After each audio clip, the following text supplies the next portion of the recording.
Live chenro mari mar kuku mar wacha tielo mokwongo nyaka nene kobiro e mesa nieri kata mane kom mobetie kodo isiko nyisa ni Haron anok idwa kela e chenro Haron anok idamo do mia bibe na los kod piny na kawuono ne entiere kar kairi migosi Sospita Obungu Owichi e chenro mari mar kuku mar wacha jinga en Haron Otieno weche thoth malich mokalo jalubura ma Kisumu West dwaro mondo meja lub ker ma Kenya William Ruto koro thich ok apisi mano setiyo godo marach ODM chano timo grassroots elections libro bedo kare koso election board mar ODM pod mana macha kende asto kod dwaro ben nyaka bed jat mosebede ODM kumigini maro mariyo e kinyalo chung mondo mi lar komoro to koda gi party mar ODM kikwiwil ni nyachae iko kawuono ni adong dhigore kendo koso adong ok nogore molo chutho weche mathoth ahinya ok wanyal manyo ng'at machielo to wuoyi matin jasiasa migosi Sospita Obungu Owichi inari jadwong anti maber jadwong Aaron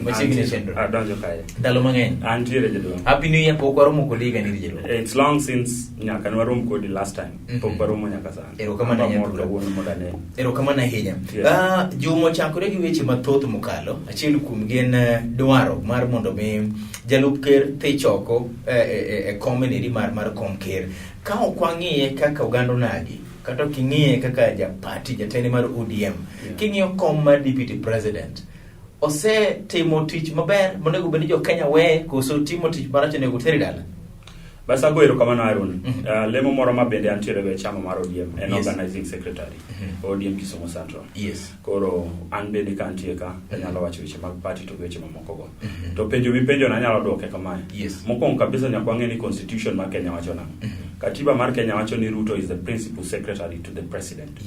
So the office of the president, kizungu longo ni the presidency. That office is composed of the president, the deputy president, and other staffs. Makonyo the president teach. So Ruto, TJ maduong basically is to help the president to discharge the functions of that office. My president no swore. Gitingo muma to ge wacho ni wabro timo kama kokalo kum katiba ma Kenya. So Ruto basically gik motimo duto te onego be ni relate to the office of the presidency.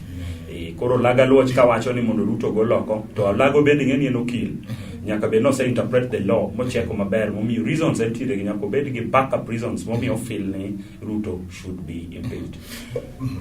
Mokwongo kabisa maduong kabisa wang'e ni sani and currently speaking ka wang'iyo siasa mar Kenya to ayudo ka Ruto ni opposition mostly oppose gimoro amora the president wuoyo ng'eni wang'e ni president mar Kenya nigi the big four agenda monego bed implemented food security wanted gi housing wanted a lot of things my president ng'iyo mondo mi obed ni nyalo bed no tieke towards the end of his tenure of office but Ruto opingo seche duto miyo mano to gi the political temperatures mantiere sani deputy president yudo kwa gi woyanyo nyaka ugo against the wishes of the president ang'ato biro penjo jiro ni ka ng'iyo gik miwacho gi iki tich mar migosi Ruto motimo sirikal mar nieri weche mowacho ka ker wacho maeri to bende dogo wacho maeri ineno ka ochopo sa mondo mi olony law mar sirikal no kuome maduong machiegni kabisa anyone kaka taxpayers ok wanyal chulo ng'at manie office to kodwa discharge the functions of that office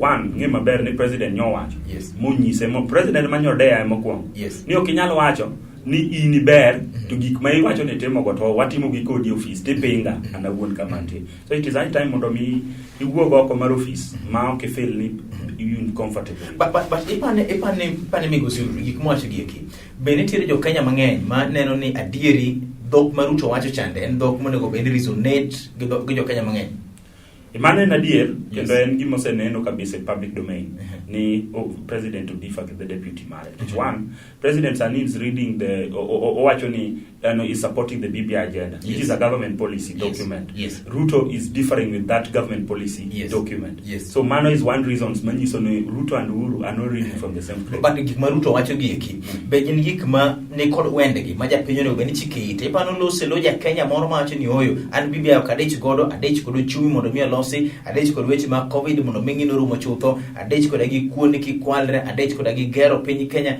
ipani Ruto gik mwacho gi kelo selo jomoko gik mowacho go kane ko welo jomoko nikech one o pretend no welo jomoko to already gigo osebedo captured aspirations go duto te osebedo captured into the document ma BBI so gigo nego be no we document ma BBI odhi mbele ka kosekete chande then gidhi bedo addressed towards that angle but then chik moro bende wacho maber 48 laws of power wacho ni okinyal outshine your master yiso ni Uhuru osewacho maber ni gik maduto wacho kate oseketo gi into paper and soon they are going to be implemented so gik maduto wacho go why is he talking about all of them lo sekeri jadungo wacho ni keri bende no se inyiso nande kantere korot ne wayo jogore gi lak bi ni ker wacha dieri maduk kapo ni kedwa golo Ruto kawoniri nyalo tame kata dongo se chako line mar gole bunge mok mana wacho weche gi kuma oko magradi Again, current constitution, manobedo promulgated in 2010, emano kelo tich matek kabisa mar yempo deputy. Any chon constitution machon, president ne nyalo chunga juma bukindu wacho ni in kawuono agolo tich moro amora minyitiyo kod inoko.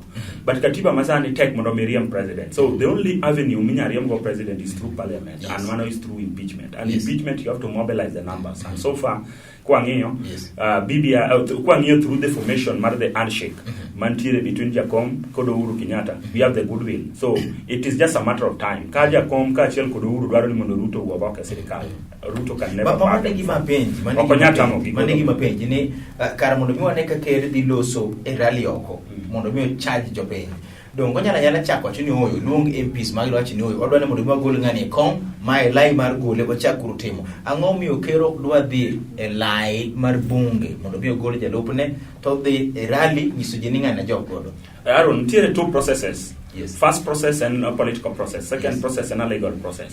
Legal process is through the assemblies. Mano the Senate and the National Assembly.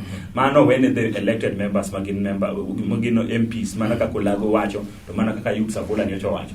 Gibro sponsor the motion of impeachment. But Uhuru is a politician. Nyeni en kacha katesi of a political party. So he's a politician. Ongenga manya lutame wacho gikmoke public rallies kata public gatherings. So wacho gino is just to tell Kenyans mundo mijo Kenya bongeni owol gi bwana ngani is now not heeding to his calls imora mora motemo wacho ngani ndio kwinji so he's tired with this man otemo mondo jo Kenya konyi ngeyo na adwani mondo awek a legacy maber a united country adwani mondo Kenya develop the economy mar Kenya sani currently speaking ogore piny gi siandane adwani mondo at least atinge malo but I have problems politically with my DP who is my principal secretary munego beni konya tich. That is the conversation and the message that the president kelonwa oko kachama do understand. There bedo governor Masia County governor Cornel Rasanga Amot do wachini atiga teloda migosi sospita obungu wicho wachini Haron gimatimore en ni ker neno no temo to ngat maluwo bange mondo ubeni jole to ok tem giga kadwar mago kwechena magwechi mwacho kod migosi sospita obungu wich live e kuku marawache kailo se gikma ker wacho to gik mitimo yeke jaduong ok migosi Ruto kende emose goyo telo mari Jubilee no tie makare migosi Raila Amolo Odinga bende sowacho ni Jubilee no singoro mairi to mae gima gikelo ang'o miyo migosi Odinga wacho to ker ok ne kama kosa to majalupne wacho ni no kama kosa to mabe ni ngat magisiro go tich achiel mokwongo nyakwange mokwongo ne baba ok en sirikal ma Jubilee but support sirikal ok en sirikal ma Jubilee winjruok mane giwinjore godo ne giwinjore ne gibro konyore tich and konyruok tich ok onyiso ni kama kosa nitie to kasiem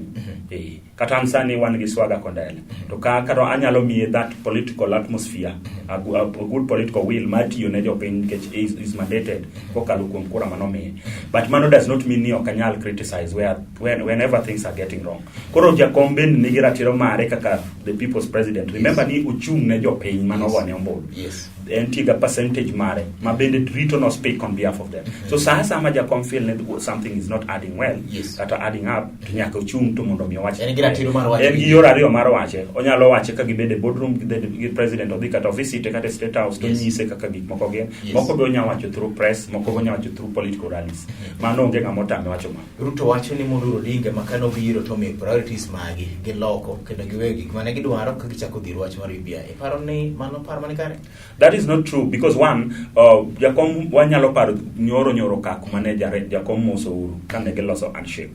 Kanyo no yudo ka already Jubilee ne nigi manifesto margi. Mano nego be negi implement for some time. For example, issue my laptop. Jakom interfere gi laptop kanyo. Remember ni everything must be passed, must be budgeted, must get budget. And a government policy ma already se be budget. Koro gino nyaka be implemented. Ere kuma government laptops niti. Mano be jakom mo interfere godo, jakom ko interfere go. The big four agenda ma uweja. Jakom ko interfere go in any way or the other because it is already in the budget. Kailo si jakom. So mano is political. Mano is political. Kailo si jakom ko interfere gi mara mara. Kawoni ere gazette ne wacho ne ODM dwaro mondo mege di grassroots. In fact, uro di timo grassroots elections. Yeah. Paro ni ODM nyalo timo elections man thuolo. ODM is the only political party in Kenya. Yes. Matimo ga grassroots elections. Maji yero rega kende yero ga the representation from yes. from ward, sub-county up to the county level. Kende any only political party managi structure from ward to the to the county level. Kama yero tengi mwatimo ga pile kapile. Kende wati mega yo muinjore. Kanyuka mwadi yero the polling stations agents. Yes. To wachapa yero the leadership mat the ward. Mawabedo gi the chairman ma ward to giji prauchi the polling stations mantire.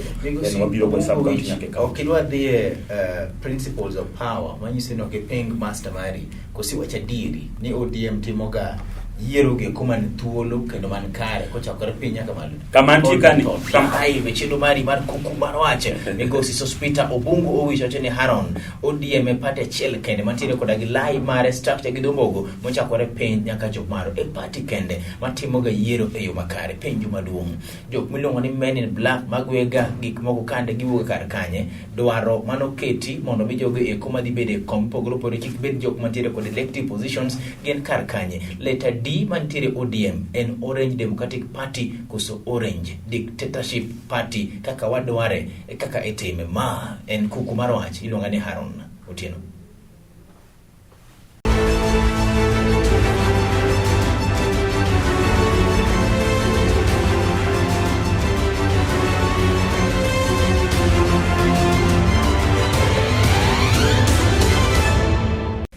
Machigi tilomari mar kuku mar wach wendo na en Migosi Sospita Obungu owich live e chendo ni eri ma wache diri ma onge dawang kamaka ni wagolo pinyilu kamora chiel mwachopo godo kamoro. Deduong ODM party en party mantire gi thuolo en party magik mokitime kare Men in Black gawuga kany ang'o matimore jaduong? ODM ne party mantiere gi demokrasia e Kenya mangima. Kendo mami achako wacho ni ODM e party mi itime yiero malong'o kendo ka wawere gi general election wawuoye grassroots elections. Yes. Timore ga yo makare. For example, an organizing secretary mar ODM. I remember very well time gi kaka nabiro mabedo good office kaka the structure was made. Kendo party mar wachiwo ga thuolo ne all members mar mondo mi gi air their views very correctly and without any hindrance. Omiyo party marwa ni kod chances mabeyo kendo magemiyo ga members gi. Omiyo kwa we about Men in Black manen managi maparo notimore mana dichiel.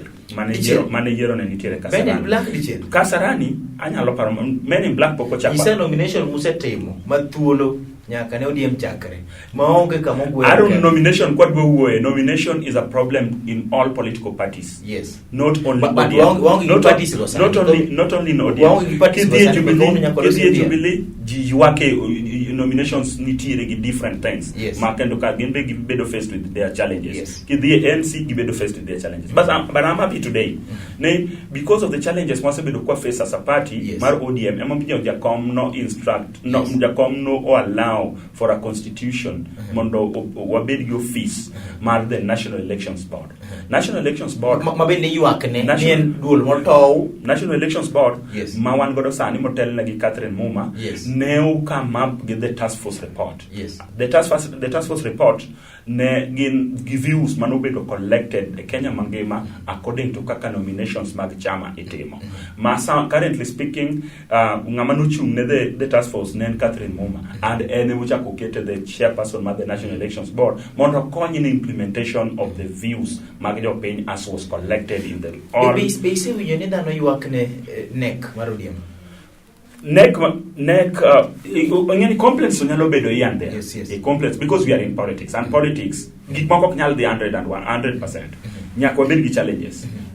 Challenges nitie, but currently speaking, as an officer of the party, anyalo nyiso jochama ni this time round things are working out better. Obugo ijiluno gongero ne rech to gi party ma malo gi krimare nitiere kitabu jogi okoda wuok office weche gi mag nomination kata certificates gi ma kana opiem kodi tiyomba maler to nikech samoro lweta ne gi mogo moro ka lweti mogo moro moinga angi dhi go chongi piny timigo mana ka gin wegi wacho na quote gimi wacho ne true mana number 1 as to party mabende resolutions mano gol mag Naivasha mana wacho ni ka ng'at nitiere elective position politically kik mondo mi obedo bende yiere e tendero mar ODM a party ma dhano ywake nyaka yiero mano chopo nieri party ma nyaka samalo siko nieri dhano ni koda gitone yawa ano kabidok partner abodhi kod independent party idawacho ni partner lere kapamba atemo wacho ni I accept as an officer of the party ni makosa to nyalo beti to bedo in across all political parties but I wacho ni currently speaking ODM has met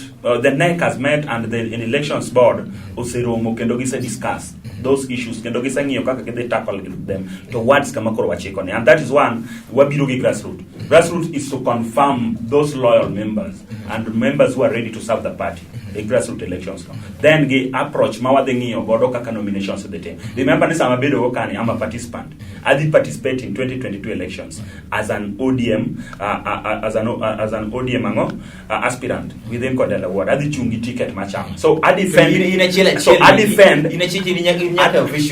defend gimangeyo ni already oseket a well playing ground a level playing ground mar kaka jedhi ejira conducive environment apenyi migo sibungo ineno nadi ka idhi piem gi ng'at moro ma ok en official to in official mar party ing'eyo system kaka tiyo ing'eyo nyaka yore minyalo yud godo certificate ka pono ntiere yore miyude godo oko mar chik ineno nadi but an official is not a guarantee ni they win winning an election and kaki develop your PR gi japiny kaki se relate gi jopiny mi gogo ko mi wuoyo go piny nomination mar ODM first you must have the people nyaki bed gi japiny kata kido certificate kin gi japiny remember that there are several people even in ODM mantiere gi positions ma I don't want to quote their name kata acha ningege live TV ka but nitie jom chama mantiere gi positions madongo kata moinga kaka organizing secretary ma ose lose gi ticket ma party mano en gima waseneno to nikech ne giyudo ticket ma party samoro to they are not popular on the ground so nyaki bed popular nyaki bed gi japiny koro kiyudo ticket and be the position maduong e party is not a guarantee ni kore dewe percentage mar 0 to 9 demokrasia mar ODM nyalo bedo gani demokrasia mar ODM 0 to 9 anyalo wacho ni 6 atamalo auchiel bedo ni demokrasia party mar ODM en party nero man thuolo kendo mochung kar kende iniun kaka japiny ma saboro dhiga nominations inyalo wacho wan bende kaka jofwambo ma saboro dhiga cover elections gieki bende wan gi pachwa to waling godo ma en chenro mari mar kuku mar wach live migosi Sospita Ogungu Owich jaduong Baringo no reject BBI report kata bedi weche wachre mopogore ma nyisango mbi mar siasa mar Gideon Moi mokongo kabisa dacho ni BBI document kako osebedo tabled in the different county assemblies and okalo through check mar article 257 may about the popular initiative so go can create that process mar mondo me document or pass through the different county assemblies for approval after the process mar public participation koro ka kosekali assemblies go koko to the next stage and the national assembly when koko or the stage mobi kosekali nyaka senate mondo president okete koke ka jopiny osego e kura gima duong madwa wacho ni gino onyiso ayanga nikech county assemblies mopogore mokwongo adwa wacho ni kaka Siano kale Kisumu kaito Homa Bay then Migori gino chiwo thuolo mar ng'eyo weight mari e ground omiyo Gideon Moi gino being ni no obedo rejected Baringo mano nyiso ni Gideon Moi e siasa mamalo kucho chande in negotiating table mamalo kucho koyudo thuolo mar mondo mi obedie mesa maduong' mamalo kama ibro poge lemo kecho redo se nyiso ni en weak on the ground so dino be ni BBI obedo past Baringo dom yi thuolo motegno remember ni osechako campaign in different counties korego oringe counties moko but is backyard to onge gi that influence so gino inye politically ipani siasa mar bi mar laro hoho mar okak no tugo kairi mano obviously no bedo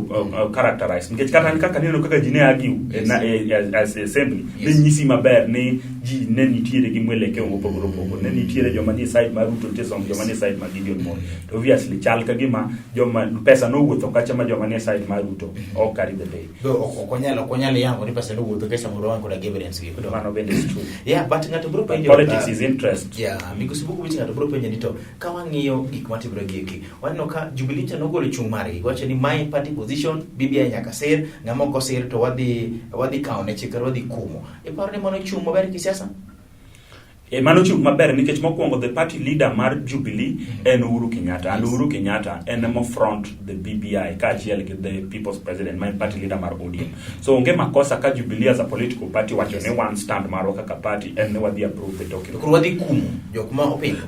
Mano bende is also right nikech party bedo guided gi constitution. To constitution machamo wacho ne ka this is a given direction you have to follow it without going different directions. But because ubungo which do ngato wacho ni maen gimitere paro kura mar paro mono gubeni kaka haro nene nyamro nyalo pori kaka nene inuon to ngien to odhi konyo piny koso kodhi konyo piny sama wachuno gik moko okipar ni wachalo joma chuno ngato gi ma samaro kodwa.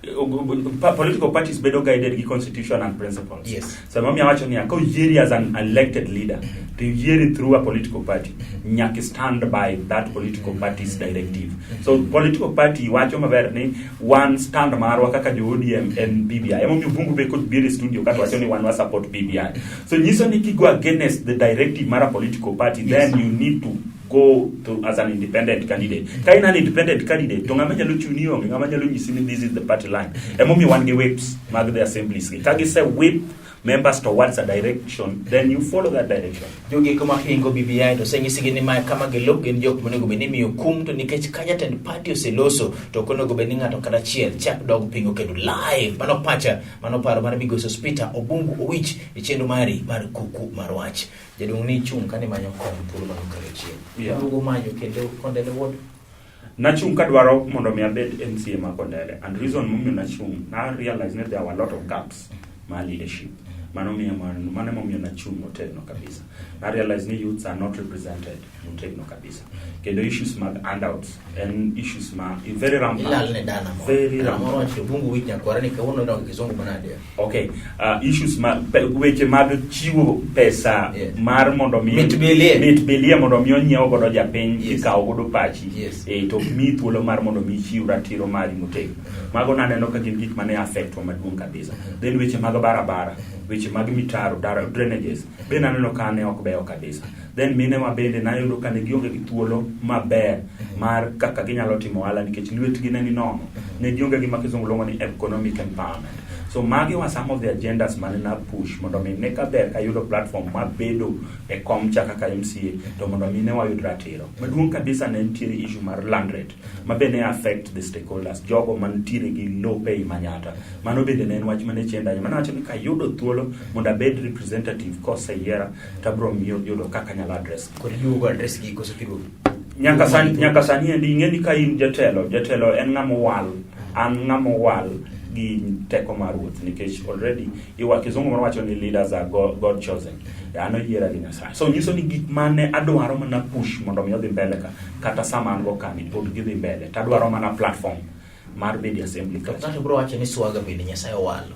Koro mno kutini kacha mana no miye thuolo, yes, but nyaka sama antigo kasani weaknesses ne nitie nikech already no donjo kan ne owacho ni non tiegi no dhi implement gik mane oparo ni beri kaka no paro kaka dhano, but nyaka sani ende nyisi ni onge gima longo mwanyalo kwano. Nyocha nene ka intiere studio ka ko wacho gik mathoth kabisa makeng'iye tinyalo paro ni Kondele bende ni Europe kata London, but kiwuotho Kondele to podi nyalo bedo shocked ni gik mane wacho duto kate onge. Scorecard mar Migosi Swaga 0 to 10 inyakete gani?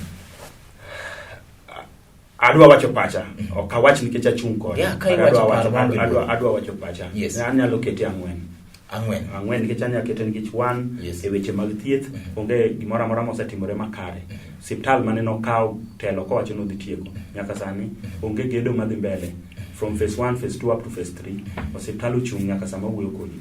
And ne do bed ngama chiko ite kendo yudo advices motegno. Osiptal no nego bed ni muko. Nikech osiptal no muki to muke gi 3 million. muka hospital kendo mugi 3 million. Koro gero hospital puro chung nyaka sana. Wan gi documents go. Wan ti gi documents ok wach mangi kuma chimni. Nyisa na bigo tanyalo biro go. Yes. So e wach mar health na biro biro mondo discuss motegno kanya wache gi sana.